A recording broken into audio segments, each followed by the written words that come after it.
Hello once again welcome to the remedial chemistry. तो आज के इस वीडियो लेक्चर में हम सीखने वाले हैं हाइड्रोजन बॉन्डिंग के बारे में। तो लास्ट लेक्चर आप लोगों ने देख लिया होगा, तो उसमें हम लोगों ने बात करी थी वॉन डेर वाल इंटरेक्शंस की। तो वॉन डेर वाल इंटरेक्शन मैंने समझाया था कि एक वीक इंटरेक्शंस होते हैं, कोई एक्चुअल बॉन्ड नहीं होते हैं, और हाइड्रोजन बॉन्डिंग भी एक वॉन डेर वाल इंटरेक्शन है। इसमें बड़ा मिथ रहता है लोगों को कि ये बॉन्डिंग है या इंटरेक्शन है। मैं इंटरेक्शन बोल देता हूँ, कई बार सोचते नहीं ये तो बहुत स्ट्रॉन्ग होता है, तो क्या फ़र्क पड़ता है तो वॉन डेर वाल इंटरेक्शन का ही पार्ट। तो हाइड्रोजन बॉन्डिंग जो आती है वो किस इंटरेक्शन के अंदर आती है? वो आती है डाइपोल डाइपोल इंटरेक्शन के अंदर। बस फ़र्क क्या है इन दोनों में, हम वो बात करेंगे इसमें, और काफ़ी सारे एग्जांपल देखेंगे। बहुत इंपॉर्टेंट टॉपिक है, स्टार लगा लेंगे इसमें। तो हाइड्रोजन बॉन्डिंग एक तरह का डाइपोल डाइपोल इंटरेक्शन है। तो क्या होता है देखें इसमें, कंडीशन देख लेते हैं पहले हाइड्रोजन बॉन्डिंग के लिए। तो हाइड्रोजन बॉन्डिंग के लिए कंडीशन होती है हमारे पास। पहली कंडीशन है size of the atom should be very small, small size of atom, right. दूसरी कंडीशन है हाईली इलेक्ट्रोनेगेटिव, हाईली इलेक्ट्रोनेगेटिव। तो जितने भी इंटरेक्शंस पड़े हैं सबसे स्ट्रॉन्ग कौन आ जाता है? Hydrogen bonding. तो हाइड्रोजन बॉन्डिंग के बाद डाइपोल डाइपोल, क्योंकि उसी के अंदर से वो निकल के आया है, ठीक है।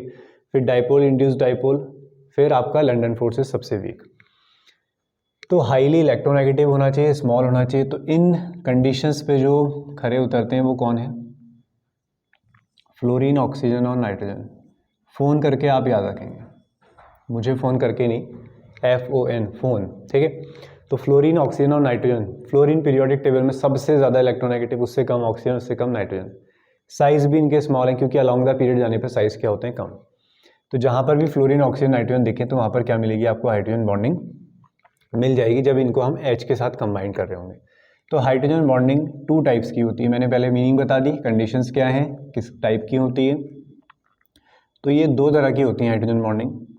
पहली है आपकी intermolecular hydrogen bonding. Intermolecular hydrogen bonding. अब हाइड्रोजन बॉन्डिंग दिखती कैसी? हाइड्रोजन बॉन्डिंग में हमें क्या दिखाई देता है? एक इलेक्ट्रोनेगेटिव एटम होगा। इलेक्ट्रोनेगेटिव एटम कौन होगा? फ्लोरीन होगा, ऑक्सीजन होगा या फिर नाइट्रोजन। उससे एक हाइड्रोजन जुड़ा होगा, ठीक है, परमानेंट जुड़ा होगा। कौन से बॉन्ड से? कोवेलेंट बॉन्ड से। फिर ये इंटरैक्ट करेगा दूसरे इलेक्ट्रोनेगेटिव एटम से। तो ध्यान रखें, यहाँ पे कोवेलेंट बॉन्ड है और ये बॉन्ड क्या कहलाएगा आपका? Hydrogen bond. तो हाइड्रोजन बॉन्डिंग के लिए क्या कंडीशन बन गया? फिर किस तरीके से दिखाई देगी? Electronegative atom, hydrogen, electronegative atom, एक बॉन्ड कोवेलेंट और एक इंटरेक्शन वाला, यानी कि हाइड्रोजन बॉन्डिंग। समझते हैं यहाँ पे इंटरमॉलिक्यूलर हाइड्रोजन बॉन्डिंग में जब हाइड्रोजन बॉन्डिंग बिटवीन 2 मॉलिक्यूल्स, जब हाइड्रोजन बॉन्डिंग 2 मॉलिक्यूल्स के बीच में होती है, वो 2 मॉलिक्यूल सेम भी हो सकते हैं और वो 2 मॉलिक्यूल डिफरेंट भी हो सकते हैं। मॉलिक्यूल 2 लेने हैं, ठीक है, 2 अलग अलग मॉलिक्यूल लाने हैं। वो दोनों मॉलिक्यूल सेम भी हो सकते हैं और डिफरेंट भी हो सकते हैं। जैसे वो दोनों मॉलिक्यूल जो हैं ब्लैक वाले मार्कर हो सकते हैं, तो दोनों मार्कर सेम हैं, इनके बीच में हाइड्रोजन बॉन्डिंग हो सकती है। और एक मार्कर ब्लैक और एक ब्लू, ऐसा भी हो सकता है। तो 2 लाने हैं, वो दोनों सेम भी ला सकते हो और डिफरेंट भी ला सकते हो। तो वो हाइड्रोजन बॉन्डिंग क्या कहलाती है? Intermolecular hydrogen bonding. तो ये हो गया स्टेटमेंट से अगर क्वेश्चन आ जाए। एग्जाम्पल लेते हैं। पहला एग्जाम्पल है अमोनिया, NH3। तो देखिए NH3 के मॉलिक्यूल लेकर आते हैं, नाइट्रोजन दिखाई दे रहा है आपको कंडीशन के हिसाब से, ठीक है। तो करना क्या है, ये रहा N, ये उसके H, NH3 हो गया। अब ये वाला मॉलिक्यूल देखिए, ये कंडीशन आ गई, इलेक्ट्रोनेगेटिव एटम आ गया, ठीक है, ये इलेक्ट्रोनेगेटिव एटम। अब ये इलेक्ट्रोनेगेटिव एटम किसी दूसरे के H के साथ इंटरेक्ट करेगा और वो H किससे जुड़ा होगा? एक इलेक्ट्रोनेगेटिव एटम से। देख लो condition, electronegative atom covalent bond के साथ हाइड्रोजन, फिर इलेक्ट्रोनेगेटिव एटम, ऐसे ही और आगे चलती रहेगी कहानी। इस नाइट्रोजन के साथ भी किसी और का H जुड़ेगा। तो यहाँ पर जो हाइड्रोजन बॉन्डिंग ली है मैंने किसके लिए, किस बीच में ली है, with in the same molecule. ऐसे ही और भी NH3 होंगे तो ये H नाइट्रोजन के साथ जुड़ेगा, ये H भी जुड़ेगा, तो ये सारे ही H क्या है, हाइड्रोजन बॉन्डिंग में पार्टिसिपेट कर रहे होंगे। तो इसका मतलब अमोनिया के जो मॉलिक्यूल्स हैं वो क्या दिखाते हैं, आपके हाइड्रोजन बॉन्डिंग दिखाते हैं। कौन सी हाइड्रोजन बॉन्डिंग दिखाते हैं, इंटरमॉलिक्यूलर हाइड्रोजन बॉन्डिंग दिखाते हैं। क्लियर हुआ। दूसरा एग्जांपल मैं रब कर देता हूँ इसको।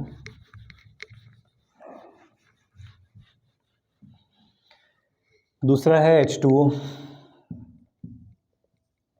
H2O में एक बात और ध्यान रखेंगे, एक H2O का मॉलिक्यूल दो हाइड्रोजन बॉन्डिंग बनाता है, ये H, ये H। इस ऑक्सीजन के साथ कौन जुड़ेगा, H, और वो H भी किससे जुड़ा होगा, ऑक्सीजन से जुड़ा होगा, राइट। ऐसे ही इस ऑक्सीजन के साथ इलेक्ट्रोनेगेटिव एटम के साथ कौन जुड़ेगा, H, और वो H भी किससे जुड़ा होना चाहिए, इलेक्ट्रोनेगेटिव एटम से। तो ऐसे चलनी है कंडीशंस, समझ गए। तुम्हें बना के नहीं दिखानी, तुम्हें रीड करनी आनी चाहिए, ठीक है। तो इलेक्ट्रोनेगेटिव एटम है, किससे जुड़ा है, हाइड्रोजन बॉन्डिंग से H। क्यों कर रहा है हाइड्रोजन बॉन्डिंग, क्योंकि वो H भी किससे जुड़ा है, एक इलेक्ट्रोनेगेटिव एटम से जुड़ा है। एक एग्जांपल और बता रहा हूँ, उसका जवाब देंगे। हमारे पास है CH3 और ये रहा CH3 और यहाँ पे है O। फिर इस O के साथ मैंने इंटरेक्ट कराया H को, H जुड़ा है CH2 से, फिर O से और CH3 से। तुम पहचान के बताओ मुझे ये सही है या नहीं, क्या ये हाइड्रोजन बॉन्डिंग है। कंडीशन चेक करो। इलेक्ट्रोनेगेटिव एटम है सर, है, फ्लोरीन ऑक्सीजन नाइट्रोजन में से तो है। वो किसके साथ जुड़ा है, H के साथ, ये भी बात सही है। H भी किससे जुड़ा होना चाहिए था, इलेक्ट्रोनेगेटिव एटम से, ये बात ध्यान रखें। Electronegative atom, hydrogen electronegative atom, but ये तो कार्बन आ गया ना, होना क्या चाहिए था, फ्लोरीन ऑक्सीजन नाइट्रोजन में से कोई आना चाहिए था। तो इसका मतलब यहाँ पर हाइड्रोजन बॉन्डिंग नहीं है। तो सीखना आपको है कि कैसे पहचानते हैं कि यहाँ है या नहीं। क्लियर हुआ। एग्जाम्पल तो याद रखना ही है, कोई नए एग्जाम्पल में देखना भी आना चाहिए, क्योंकि आगे जाके हमें ऑर्गेनिक के क्लास 12th में जो चैप्टर्स है काफ़ी सारे वो भी पढ़ने हैं, तो वहाँ पे सब यूज़ होगा। तो स्ट्रक्चर एंड बॉन्डिंग जो है एक बेसिक चैप्टर है आगे की ऑर्गेनिक केमिस्ट्री समझने के लिए, जिसे जनरल ऑर्गेनिक केमिस्ट्री कहा जाता है, ठीक है ना। तो क्लियर हुआ। H2 हो गया। एक एग्जांपल और देख लेते हैं, HF।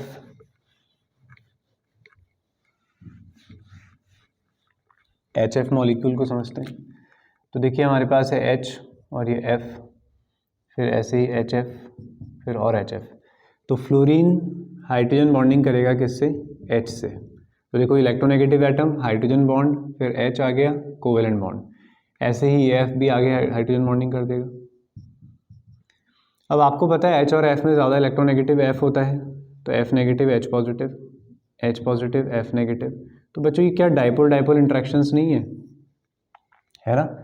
But dipole dipole interaction तो है, बट फिर भी क्या बोल रहे हैं हम, हाइड्रोजन बॉन्डिंग। लेकिन यही बात अगर आपसे HCl में करी जाए कि HCl और HCl में बताओ कि यहाँ पे जो Cl नेगेटिव है और यहाँ पे जो H पॉजिटिव है, इंट्रैक्शन तो यहाँ भी है, क्या ये हाइड्रोजन बॉन्डिंग है, नहीं।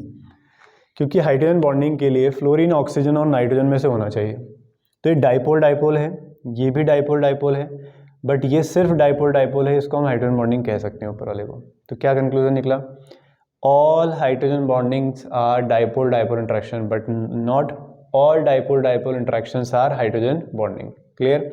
तो ये हुई आपकी इंटरमॉलिक्यूलर हाइड्रोजन बॉन्डिंग। जो अभी तक जो मैंने एग्जाम्पल बताए हैं वो सेम मॉलिक्यूल है। अब अगर हम डिफरेंट मॉलिक्यूल ले लेते हैं, अगर हम डिफरेंट मॉलिक्यूल लेते हैं तो दो डिफरेंट मॉलिक्यूल्स के बीच में हाइड्रोजन बॉन्डिंग देखते हैं। सभी बच्चे जानते हैं कि अल्कोहल और वाटर क्या हो जाते हैं, मिक्स हो जाते हैं due to presence of hydrogen bonding. ठीक है, एग्जाम्पल बना के देखते हैं इसको। C2H5O और ये H, तो इस ऑक्सीजन से कौन जुड़ेगा, H, किसका H, H2O का। ऐसे ही इस ऑक्सीजन से कौन जुड़ेगा, H और ये O। समझ गए। तो इसका मतलब ये है देखो इलेक्ट्रोनेगेटिव एटम आ गया, हाइड्रोजन बॉन्ड आ गया, H आ गया, अगेन इलेक्ट्रोनेगेटिव एटम। तो हाइड्रोजन बॉन्डिंग है तो अल्कोहल वाटर में मिक्स हो सकता है। तो यहाँ पे डिफरेंट मॉलिक्यूल लिए हैं हमने, है ना, तो इनके बीच में हाइड्रोजन बॉन्डिंग है। तो पहचान लोगे हाइड्रोजन बॉन्डिंग, इलेक्ट्रोनेगेटिव एटम, फिर हाइड्रोजन, फिर इलेक्ट्रोनेगेटिव एटम। कौन है वो इलेक्ट्रोनेगेटिव एटम? फ्लोरीन, ऑक्सीजन और नाइट्रोजन। अब आते हैं सेकेंड टाइप की हाइड्रोजन बॉन्डिंग में, इंट्रामॉलिक्यूलर हाइड्रोजन बॉन्डिंग। और जैसे ये चैप्टर खत्म होगा हमारा, उसके बाद मैं आपको क्वेश्चन सीरीज कराऊंगा, ठीक है। क्योंकि देखो जनरल ऑर्गेनिक केमिस्ट्री है, ऑर्गेनिक में ज़्यादातर क्या होता है कि इंडिविजुअल टॉपिक नहीं होते हैं, एक दो टॉपिक एक साथ यूज़ हो रहे होते हैं किसी क्वेश्चन में, ठीक है, कॉन्सेप्ट मिक्स करके होते हैं। फिजिकल या इनऑर्गेनिक की तरह नहीं होता कि एक टॉपिक पढ़ा हमने का ये वाला तो इसमें से ही निकलेगा क्वेश्चन, ठीक है। इसमें रेयर होता है ऐसा, थोड़े से मिक्स होती हैं चीज़ें, तो जीओसी में तो होती ही होती हैं। Intramolecular hydrogen bonding, intramolecular hydrogen bonding क्या कहेंगे आप? With in the same molecule, एक ही मॉलिक्यूल के अंदर, with in the same molecule. Applications भी बताऊंगा मैं तुम्हें इसके। अभी हाइड्रोजन बॉन्डिंग के एप्लीकेशन तो कभी खत्म नहीं होंगे, तुम्हें आज हाइड्रोजन बॉन्डिंग सीख ली, हमेशा अप्लाई करोगे जब तक ऑर्गेनिक पढ़ोगे, ठीक है। तो with in the same molecule, एक ही मॉलिक्यूल के अंदर। अभी तो क्या था, मुझे हाइड्रोजन बॉन्डिंग के लिए एक पर्सन और चाहिए, यानी कि मुझे हाइड्रोजन बॉन्डिंग करनी है तो मुझे एक साथी और चाहिए, ठीक है। एक साथी सेम भी हो सकता है, डिफरेंट भी हो सकता है, यानी कि वो मेल भी हो सकता है, ठीक है। कोई मेल टीचर है, उसका मैंने हाथ पकड़ा हुआ है, ठीक, तो वो हो गया हमारा सेम मॉलिक्यूल। ऑपोजिट मॉलिक्यूल, एक फीमेल टीचर यहाँ पे खड़ी हुई है, ठीक है, या मेरी कोई फ्रेंड है, ठीक है, तो यहाँ पे क्या हो गया, डिफरेंट मॉलिक्यूल हो गए, बट एक और चाहिए ना, तो वो क्या हो गई, intermolecular hydrogen. Intramolecular hydrogen bonding, एक ही मॉलिक्यूल के अंदर, यानी कि अकेले रहेंगे और ऐसे खड़े हैं हम, ठीक है, अपना ही हाथ पकड़ा हुआ है हमने, तो हाइड्रोजन बॉन्डिंग हमारे अपने ही दोनों हाथों के बीच में हो गई, तो उसे क्या कहेंगे हम, इंट्रामॉलिक्यूलर हाइड्रोजन बॉन्डिंग कहते हैं। एग्जाम्पल से समझते हैं, बड़े ही यूनिक एग्जाम्पल होते हैं इसके। पहला है ऑर्थोनाइट्रोफिनॉल, यहाँ पे OH लगा है, यहाँ पे NO2 लगा है। ओपन करके दिखाता हूँ मैं हाइड्रोजन बॉन्डिंग इसकी, ये देखिए O और ये H, ठीक है, ऐसा बनता है वी शेप। NO2 बनाओ, ये रहा आपका NO2। अब देखो बन रही है हाइड्रोजन बॉन्डिंग, कंडीशन भी फॉलो हो रही है। देखो इलेक्ट्रोनेगेटिव एटम, हाइड्रोजन, फिर इलेक्ट्रोनेगेटिव एटम, तो हाइड्रोजन बॉन्डिंग होगी, बहुत ही प्यारी हाइड्रोजन बॉन्डिंग, ठीक है। इसके लिए एक वर्ड यूज़ किया जाता है चिलेशन। क्या यूज़ करते हैं? चिलेशन। चिलेशन का मतलब होता है रिंग, ग्रीक वर्ड है जिसका मतलब होता है रिंग। तो कितने मेंबर रिंग बन रही है? देखो 1 2, यहाँ पे कार्बन होगा 3, यहाँ पे कार्बन है 4, ये नाइट्रोजन है 5, और एक कौन है, ऑक्सीजन। तो 6 मेंबर रिंग बनती है। तो जहाँ पर भी चिलेशन देखने को मिलता है, रिंग फॉर्मेशन होती है, वो ज़्यादा स्टेबल होते हैं। तो अगर आपसे पूछा जाए इंटरमॉलिक्यूलर स्ट्रॉन्ग है या इंट्रामॉलिक्यूलर, इंट्रामॉलिक्यूलर, ठीक है, ड्यू टू चिलेशन। तो ये एक एग्जांपल है, नाम लिख लो इसका, ऑर्थो नाइट्रोफिनॉल। बेंजीन के ऊपर OH को क्या बोलते हैं, फिनॉल। कौन सी पोजीशन पे है? ऑर्थो पोजीशन पे। तो ऑर्थो नाइट्रोफिनॉल इसका एक एग्जांपल है। एक एग्जांपल और देखते हैं, बेंजीन के ऊपर OH और यहाँ पे CHO, ये एल्डिहाइड और ये एल्कोहल, सैलिसिल्डिहाइड बोलते हैं इसे, ठीक है। तो ये रहा आपका OH, CHO, C double bond O और ये H। अब देखो हो गई हाइड्रोजन बॉन्डिंग, यहाँ भी चिलेशन हो रहा है, तो इसका नाम होता है सैलिसिल्डिहाइड। फिर एक एग्जांपल और देख लो, बस ये 3 एग्जांपल ध्यान रख लो, उम्मीद करते हैं यहीं से आएगा तो OH carboxylic acid, C double bond O और ये OH यहाँ पे भी है, ठीक है। तो ये सारे एग्जांपल हैं इंट्रामॉलिक्यूलर हाइड्रोजन बॉन्डिंग के। इनकी वजह से बहुत चीज़ें हो जाती हैं, वो देखते हैं, अभी मन करता है तो अभी डिस्कस करेंगे, कहीं और कनेक्ट करना होगा तो फिर वहाँ करवाएंगे। तो ये कहानी थी इंटरमॉलिक्यूलर और इंट्रामॉलिक्यूलर हाइड्रोजन बॉन्डिंग की। अब इनसे क्या क्या चेंजेस देखने को मिलते हैं वो हम समझ लेते हैं, ठीक है। स्क्रीनशॉट से बेस्ट ये है कि आप लोग साथ साथ में ही नोट्स बनाया करा करें, थ्योरी उतनी लिखनी नहीं होती है, ठीक है। स्क्रीनशॉट लेकर बाद में बनाने से ये होता है कि कई चीज़ें हम बोर्ड पे लिखते नहीं हैं बट हम बोलते हैं उसको। तो अगर आप खाली स्क्रीनशॉट लेते हैं तो कई सेंटेंस थोड़े इनकम्प्लीट लगते हैं, बट अगर आप उसी समय पॉज करके कई चीज़ें आपको याद रहती है तो अपनी तरफ से वो आप एक्स्ट्रा उसमें कई चीज़ें लिख पाते हैं, ठीक है, तो वो ज़्यादा बेनिफिट रहता है उसमें। अब क्या क्या फ़र्क पड़ता है हाइड्रोजन बॉन्डिंग से? सबसे ज़्यादा ऑर्गेनिक में फ़र्क पड़ता है बॉइलिंग पॉइंट पे, एक्सट्रीम चेंजेस देखने को मिलते हैं बॉइलिंग पॉइंट। अगर किसी में हाइड्रोजन बॉन्डिंग आ जाए तो उसके बॉइलिंग पॉइंट क्या हो जाते हैं? बढ़ जाते हैं। पहले बॉइलिंग पॉइंट समझो यार क्या है। तुम्हें किसी लिक्विड को बॉईल करना है तो यहाँ पर आपके बहुत सारे ए मॉलिक्यूल हैं इस बीकर के अंदर, ठीक है, कोई भी है ए मॉलिक्यूल है, और यहाँ पर आपका बी मॉलिक्यूल है बीकर के अंदर। दोनों का अमाउंट सेम है, मास भी सेम है, साइज भी सेम है, हर लिहाज से सेम है, ठीक है। कुछ थोड़े बहुत चेंजेस हैं जिस वजह से पहले वाले बीकर में ए और ए के पास एक खास बात है कि वो क्या बनाते हैं? Hydrogen bonding. तो बेटा यहाँ पे हाइड्रोजन बॉन्डिंग प्रेजेंट है, बट यहाँ पे हाइड्रोजन बॉन्डिंग प्रेजेंट नहीं है। अगर हाइड्रोजन बॉन्डिंग प्रेजेंट नहीं है तो क्या होंगे? Weak van der Waal interactions होंगे, ठीक है। तो हाइड्रोजन बॉन्डिंग ज़्यादा स्ट्रॉन्ग होती है। अब तुम्हें इसे बॉयल करना है। बॉयल करने का मतलब ये है कि ये जो ए लिक्विड है इसे गैस में ले जाना है ना, तो हमें इनके बीच के इंट्रैक्शंस ख़त्म करने होंगे, क्योंकि लिक्विड में मॉलिक्यूल पास हैं आपने कहा, तो उनको दूर कर दोगे अगर तो वो गैस में आ जाएंगे, तो दूर करने के लिए उनके बीच के इंट्रैक्शंस ख़त्म करने होंगे। तो तुम्हें बॉईल करना है तो तुम्हारा सामने होने वाला इंट्रैक्शंस है, ठीक है। तो बॉइलिंग पॉइंट किस पे डिपेंड करता है? इंटरैक्शंस पे डिपेंड करता है।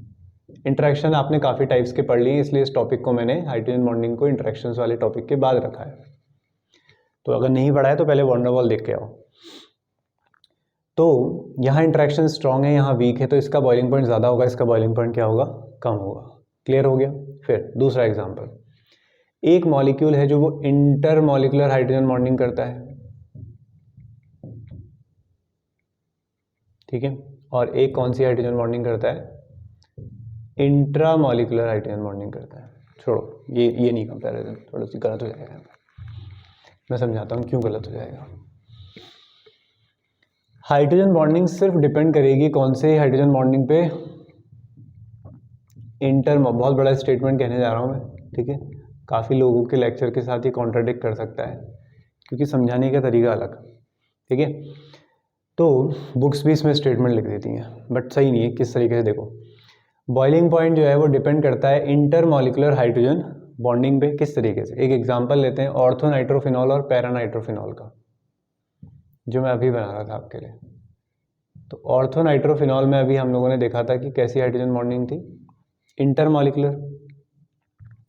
जबकि यही बात अगर आप पैरा नाइट्रोफिनॉल के लिए करोगे, यानी कि यहाँ NO2 लगा है, अब ये तो यहाँ नहीं करने वाला ना बॉन्डिंग, तो ये हाइड्रोजन बॉन्डिंग कैसे करेगा? कोई दूसरा पैरा नाइट्रोफिनॉल आएगा, यहाँ भी कोई दूसरा मॉलिक्यूल आएगा, यानी कि इसको एक और मॉलिक्यूल चाहिए होगा, इसे एक और मॉलिक्यूल नहीं चाहिए। तो ये कौन सी बॉन्डिंग कर रहा है? ये कर रहा है दोस्तों इंट्रा, और ये कर रहा है इंटर। अगर मैं खाली हाइड्रोजन बॉन्डिंग का कंपैरिजन कराऊँ तो कौन सी हाइड्रोजन बॉन्डिंग स्ट्रॉन्ग है? इंट्रा। अगर मैं पूछता हूँ बॉइलिंग पॉइंट किसका ज़्यादा है, अभी मैंने कहा बॉइलिंग पॉइंट इंट्रैक्शन पर डिपेंड करता है, इंट्रैक्शन तो यहाँ स्ट्रॉन्ग है, लेकिन बॉइलिंग पॉइंट किसका हाई होता है? पैरा वाले का, और ये लो बॉइलिंग पॉइंट, ठीक है। समझते हैं इसको, बहुत इंपॉर्टेंट क्वेश्चन है। ऐसा क्यों? बीकर बनाओ, इस बीकर में रखो पैरा नाइट्रोफिनॉल, पी मतलब पैरा नाइट्रोफिनॉल, ठीक है। दूसरा बीकर पहले वाले के लिए, यहाँ पे रखो ortho nitrophenol, ortho nitrophenol, ortho nitrophenol, ortho nitrophenol, ortho nitrophenol, ठीक है। कंपैरिजन करते हैं। तुम्हें बॉईल करना है तो तुम्हें मॉलिक्यूल के बीच के इंट्रैक्शन को ख़त्म करना है कि एक मॉलिक्यूल दूसरे मॉलिक्यूल के साथ कैसे इंटरेक्ट करता है, राइट। तो मुझे बताओ कि पैरा नाइट्रोफिनॉल के बीच में क्या प्रेजेंट है? एक पैरा नाइट्रोफिनॉल दूसरे पैरा नाइट्रोफिनॉल से किससे जुड़ा है? हाइड्रोजन बॉन्डिंग से जुड़ा हुआ है। जबकि क्या एक ऑर्थो नाइट्रोफिनॉल दूसरे ऑर्थो नाइट्रोफिनॉल से हाइड्रोजन बॉन्डिंग से जुड़ा है? Answer is no. ये तो अपने अंदर ही हाइड्रोजन बॉन्डिंग कर रहा है ना, यानी कि जो मैंने O बनाया है इसके अंदर है हाइड्रोजन बॉन्डिंग। एक ऑर्थो दूसरे ऑर्थो से थोड़ी कर रहा है, यानी कि मैं हूँ मान लो ऑर्थो नाइट्रोफिनॉल, मैं हाइड्रोजन बॉन्डिंग करता हूँ कौन सी? ये वाली। तो मैंने किसी और का हाथ थोड़ी पकड़ा है, मैंने ऐसे हाथ पकड़ा हुआ है और मुझे उठा के तुम्हें बाहर ले जाना है, मतलब मेरे को बाहर निकालना है। तो मुझे कहीं से तुम्हें अलग थोड़ी करना है, मैं तो पहले से ही अलग हूँ, मैं तो अपने हाथ बांध करके बैठा हूँ, तो मेरा हाथ पकड़ोगे और बाहर ले जाओगे। लेकिन यही मैं और पैरा नाइट्रोफिनॉल हूँ, तो मैंने दूसरे का हाथ पकड़ा हुआ है, ठीक है। तो अब अब आपको खींचना है तो हमारे पहले हाथ दोनों के अलग करने पड़ेंगे, हम दोनों के बॉन्ड को तोड़ना पड़ेगा। बट ऑर्थो नाइट्रोफिनॉल में आपको कोई बॉन्ड तोड़ना नहीं है, मुझे भेज दो, मेरे अंदर कैसी भी बॉन्डिंग है आपको कोई फ़र्क नहीं पड़ता। मेरी बॉन्डिंग किसी और के साथ है तो आपको उसे अलग करना पड़ेगा। तो ऑर्थो नाइट्रोफिनॉल के बीच में कोई हाइड्रोजन बॉन्डिंग नहीं है, तो क्या होंगे, weak van der Waals interaction. तो यहाँ इंटरेक्शन वीक है, यहाँ स्ट्रॉन्ग है, इस लिहाज से स्ट्रॉन्ग है। तो इसमें गलती क्या होती है, बहुत सारे टीचर्स भी ये बोल देते हैं कि इंटरमॉलिकुलर हाइड्रोजन बॉन्डिंग स्ट्रॉन्ग होती है जिस वजह से बॉइलिंग पॉइंट हाई है, वो लो होती है, ऐसा नहीं है। हाइड्रोजन बॉन्डिंग तो हमेशा इंट्रा ही ज़्यादा स्ट्रॉन्ग होती है एज़ कम्पेयर टू इंटर।